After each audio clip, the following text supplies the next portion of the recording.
Hello everyone, and welcome to another episode of Outdoor Experiences. Today I will be going through some of my ice fishing gear. This gear has been passed down to me from my father and my grandfather in some cases. Some of these items are from my grandfather. And but I'd like to go through some of it. It's just a quick pack that I throw together so I can just grab this whole bucket and have everything I need, from jigs to jigging rods to dead sticks with bobbers, with a picks and some scoops, ice scoops. But I let's get this started. So the first thing I'd like to point out is one of my favorite things. My father had this little pack, and it's for jigs. No idea where he found it, where he got it, where he bought it, but he has had it for a very, very long time. He had it all kind of a conglomerate of different stuff, different colors, different sizes, but I actually organized it by color so I could find what I wanted faster. Make sure nothing falls out here. See one on the edge.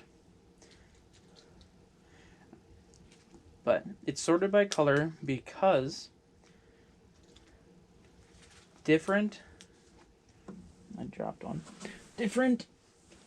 ice or water conditions require different colors of lures. For clear water and I guess clear water in general, blues are okay, whites are okay, but once you get to murky water, you want something brighter so that fish can see it. I have a lot of greens, chartreuses, oranges, because that's most of the water that I fish in. I also have it sorted by all my tungstens. Most recently, I've been buying some tungsten. Tungsten has been huge because it is a heavier metal. The size profile of this versus the size profile of maybe something of the same, this tungsten is much heavier. That means you can get down to the fish faster without having a bigger hook. With, say, this hook, which is much bigger. It's not huge, but it's much bigger than this hook, which probably has the same weight, at least, significantly smaller. But you can get down to those fish quicker, and getting down to the fish quicker means more fish. So I love this. I carry it around everywhere with me, but for some reason my dog decided to rip out a giant piece. No idea why. Luckily, he left the rest intact. Probably wouldn't have been very happy with him if he had done the whole thing. But I recently just found this piece somewhere in my garage, and it has the remaining whatever amount of jigs that were on there. So I'll have to add those. Very cool. But that's one of my favorite pieces. It's very old. There's probably better ways to do it, but it works for me, and I don't have to pay anything more. But that's one of my big things, is saving money. You don't have to go and buy the biggest and the best to go ice fishing. In regards to that, I went to Shields today, actually looking for a replacement fuel line for my current motor, Auger, which last year I replaced it because it had become brittle and snapped. I was hoping it wouldn't do that this year, but it did. So I wasn't able to go out fishing today like I wanted to, but I decided, since the ice wasn't too deep around my lake of the woods, my part of the woods, I decided to go out and buy 8-inch hand auger. These are super nice in the early parts of the fishing season when your ice is only, I don't know, that deep. You just go right through. As long as your blades are sharp, you can go through it in, I don't know, probably 10 turns or less. That is so much easier, so much lighter. You can do it one hand unless you're pumping iron all day. You can do a regular auger with one hand, but this is an 8-inch one because I do have a transducer that I just bought and I want to have a little bit of space. But you can even do 6-inch holes or 5-inch holes. Those seem really small to me, but I don't catch huge fish where I'm at. But you can cut deep holes with this if you're only cutting 2 holes for yourself and you have a foot of ice or so. I don't know, it'd probably take you with a sharp maybe 5 minutes at most. But yeah, it was $40, super cheap. Don't have to keep buying gas, don't have to keep buying mix, and you can buy blades. I've been told that if the blades get dull, might as well just buy new blades versus sharpening them because it's probably the same price. I'll have to find out. But along the lines of cheap, fishing for cheap, not being cheap, which I kind of am anyway. But my grandpa used to use what he called a jiggle stick. This is actually the JB Peeper, rigged with number 4 triple fish camo line. Doubt that's what's on there currently, but that's what's on here. Well, that's what was originally on here. Back in, I don't know, 70s, when you didn't have transducers, you didn't have anything like that, didn't have a power auger, you had to chip through the ice yourself. Probably had hand augers. Had to chip through the ice yourself or use a hand auger, and then you basically just used a piece of wood with line on it. But you would take it out, you drop it down where you needed, and when you cut, well, here, that's the end. You can feel it. It tugs pretty good. You just pull it up and hand over hand until you get the fish, pull it off, and just throw it back down. I've used these a ton. They're super easy, and we used to use them on boats, actually.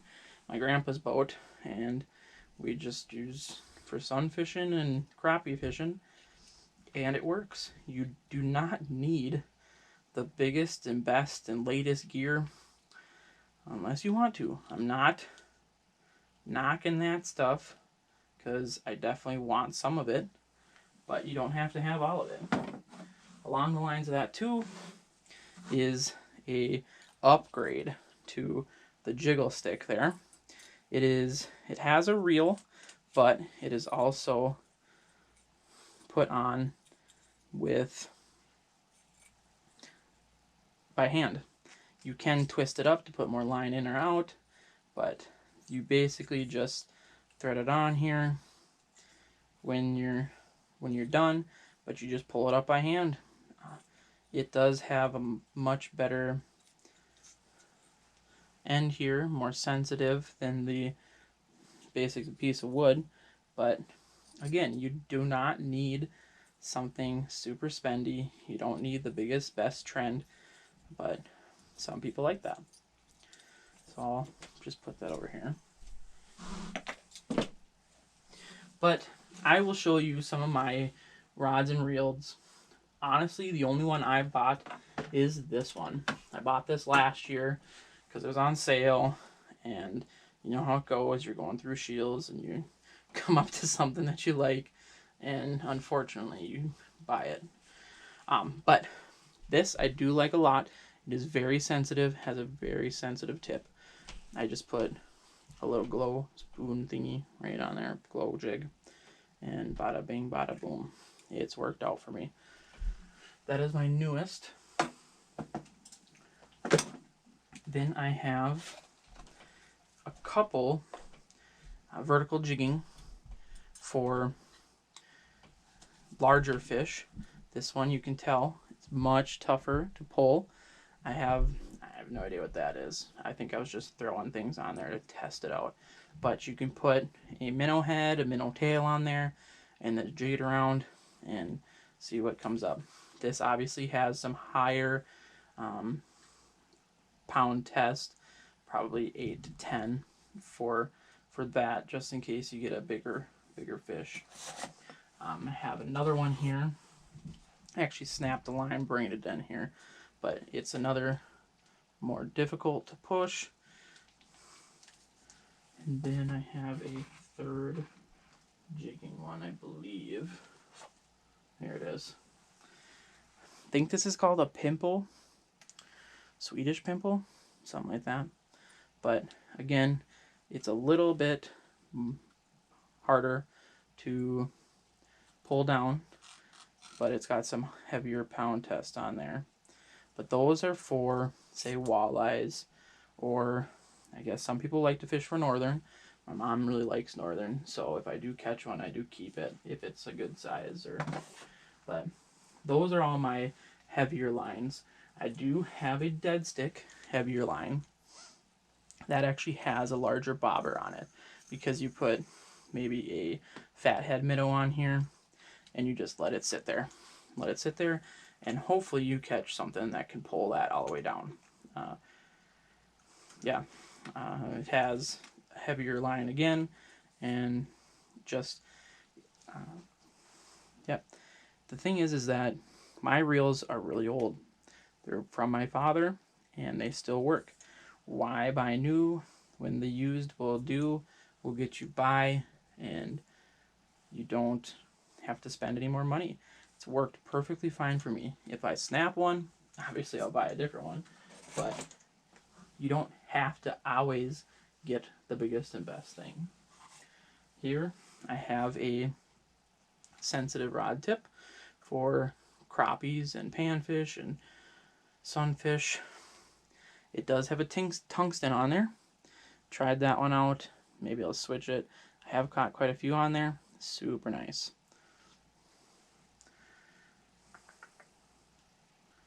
Let's put it up here. Again, I have another one. Has a different tungsten on. Has a nice, I think they call these like noodle rods. You can see almost every little hit. Super nice. Again, pretty cheap rod. There's a loop in there I'll have to get out. And yeah, that's all my rods. Again, my dad has had almost every single one of these rods for probably 20-ish years, and they're still working. And for me, it's been super cheap. But so I'll go through a few other things that I have in here. I have a light, which you can actually hang. I haven't changed the batteries in a long time. You can hang in my new ice house that I bought, which was on sale, but I needed one really bad. These are spikes that you'll put around your neck when you're walking out on some thinner ice, or any ice whatsoever.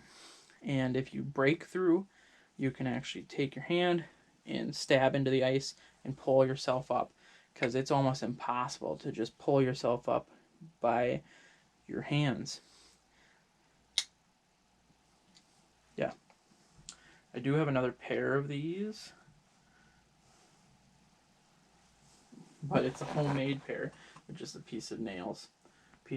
Some nails. I do have an ice scoop, again probably from the 70s. Positive thing with that, 1, it works. 2, if you drop it in the ice hole, you don't have to go out and buy another one, or you don't feel bad because you haven't spent money on one for my entire life. So, and it works perfectly fine. Got some other items in here. So I have a container that has just a bunch of poppers.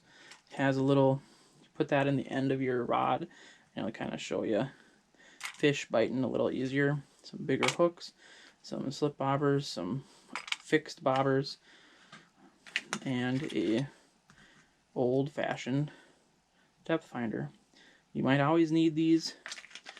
You always need these, especially for your tip ups to find the bottom.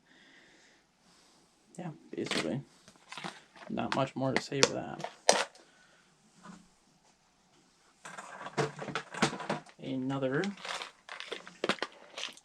thing full of cicadas. Never use those, but a bunch of eyes, larger hooks for sunfish or walleye and perch. Perch have bigger mouths, and then also some of these, whatever those are, also for larger walleye and such. On the other side has a bunch of spoons for jigging, tons of spoons, and some random smaller jigs. And finally, got a bunch of 8-pound line. You always need some line. Preferably you don't redo all your lines while you're out on the ice, which I'll probably redo a couple here before I go out. But you always need to have some with you just in case. And finally, I have some 2-cycle low smoke engine oil. This you mix with your gas. This is a 40-to-1 ratio. My ice auger uses 50-to-1, which I think I told you already I broke it, so I'll have to fix it. But it's always good to have some in here. You might forget your gas at home, and you can just quick buy a gas can at a gas station and put some in there. So it's always nice to have some. Finally, I did splurge on this. I bought a boat for my grandpa the other year, and I needed a new fish locator, so I bought a Garmin. It also has a GPS built in. Super nice. It shows the topography of lakes, and I connected it to the boat, so there's sonar on the boat and such like that to tell you your speed. But turn it on there. You can actually take off this entire front part from the boat and attach it to an ice fishing kit from Garmin. It comes with transducer, comes with a battery charger and a float and a case, so you can actually use it. It actually has a mounting sprocket here, but the kit didn't come with it, and honestly I don't think I really need it. It sets in there pretty fine. You can pick it up, type on it, set it next to you, whatever you need to do, but super nice. Oh, I just pulled out the battery, that's why. I pulled out the power. But it shows you topography. So when you're ice fishing, you can get to right where those humps are. You get right to where those flats are, right where those bows in the lake are, where the depth changes. You can pinpoint it almost exactly, instead of just plopping down your transducer and finding a depth and then drilling a ton of holes, which you should do anyway, but this can get you right on where you need to be. It also has the circle sonar, so it actually shows the up and down with the transducer and should be good to go. That is basically everything I have in this quick pack that you just pick up and go. Don't have to pack anything else, but all of this is, to me, fairly cheap. You really only need maybe one thicker rod for your walleye and one thinner rod for your panfish, smaller fish. You can switch all these out. This rod here can be just put on with the bobber. You do not have to buy the biggest and best to go ice fishing, to enjoy ice fishing. You really only need a stick and some line. This is really all you need. And don't let the huge amounts of money that people pay deter you from trying something new. I hope you all can get out fishing. I'm hoping to get out fishing this weekend, maybe put some videos out. But I will be redoing some of these lines and things like that before I go out. If you have any questions or comments, put them in the comments below. If you have if you want any tips, specific or videos that you want us to do about ice fishing or trapping or hunting, let us know in the comments. But thanks for watching Outdoor Experiences. Please like this video and subscribe. It helps us a lot. We're hoping to get our way to monetization and put out a ton of videos for you guys. But thanks again. Thanks for watching.